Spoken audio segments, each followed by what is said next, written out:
everyone.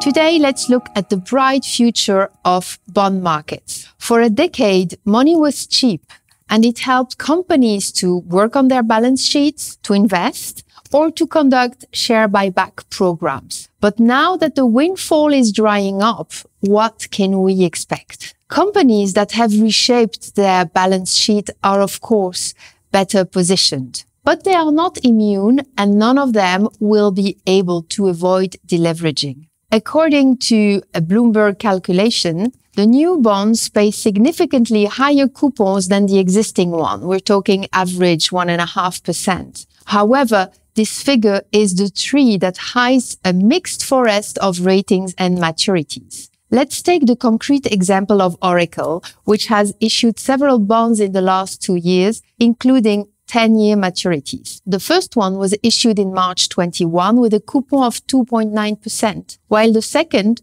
was issued in November 22 with a coupon of 6.25%. The difference is more than significant. For Oracle, this implies an additional interest expense of $76 million per year or $760 million over 10 years. How to explain such a difference? It is essentially the result of two factors, the rise in bond yields and the rise of risk premiums. 10-year US Treasury yield was at 170 in March 21 compared to 420 in November 22. The rest is explained by the risk premium, which has widened, moving from 120 basis points to 205 basis points. The example applies to all bond issuers and perfectly illustrates the urgency of deleveraging. So now, how will deleveraging impact bond markets and what opportunities can be seized? Deleveraging will be achieved by reducing the amount of new debt,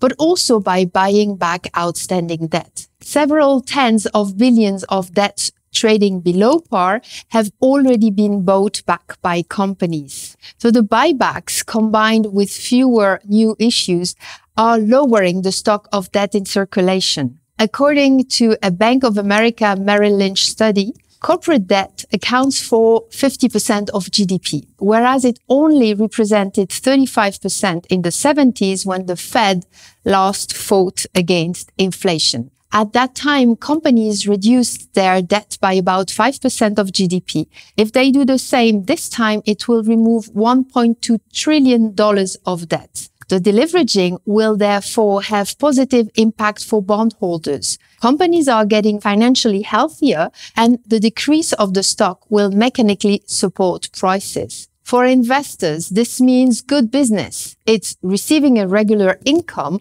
while having a limited risk on price volatility. However, investors will have to separate the wheat from the chaff in order to choose the best positioned companies. After a decade of liquidity-driven bond markets, we are entering a market where fundamentals will take over.